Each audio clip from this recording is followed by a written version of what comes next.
Okay na. Magandang umaga sa inyong lahat. Unang-una, ipapakilala ko itong Guys Marine tackle shop. Meron dito po side, meron po kaming mga mga for diving. Meron din kaming mga kayak, meron po kaming mga ano na po to? Wait lang, meron sleeve, t-shirt, mga dive vest, mga slippers, mga shoes. Meron din kaming mga towel mask, meron din kaming mga snorkel. Yan, tapos meron kaming mga paddleboard. Tapos dito naman, meron kaming mga cooler.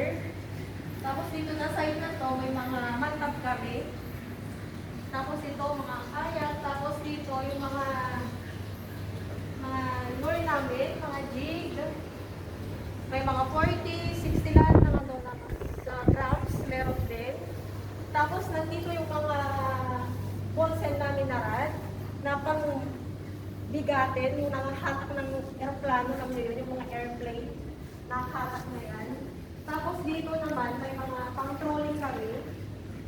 Dito, tapos ito yung mga pang-casting, tapos ito yung mga rod holder, meron kami mga box lure, tapos yung mga UV light, tapos yung mga boya, meron din kami yan. Tapos may waist bag kami. Ano pa?